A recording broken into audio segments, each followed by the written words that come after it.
Hello mga Armas, good morning po sa lahat. No? Nakaibala ba mo kato atong new complex gym na akong gibidyoan dalas no sa sulod pero muna siya no sa sulod pero ambot ka karon kung unsay update karon so ubanay ko nyo kaya itong tanawon na to ang new complex gym karon kung unsay na ba naitabo sa sulod sa video na to hantod karon. Let's go.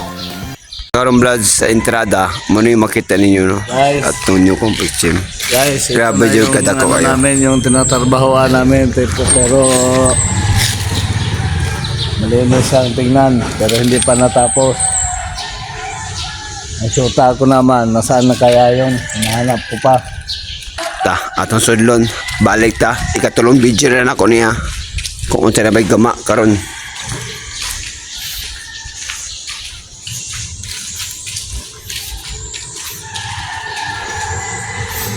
Sa entrada pa lang the right side, wow, makita dyan na to guys no, kung unsa dyan ka-improvement ang mag-size sa itong new complex gym. Grabe kaluwag pero pahapit na po siya pahuman dagaman dyan ko wala pa na kay balo so pabacklight ko guys no sa akong luyo po guys, so grabe kaluwag kayo na sa luyo na ko na sa entrance.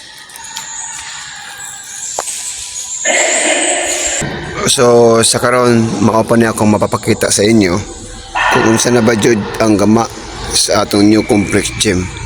Grabe ni kanindot kayo og hapit na yun na human. So salamat kayo, comments lang no. Katong nasa gawas mga OFW sa wala pa na kay balo nanatay new complex gym na atong makit.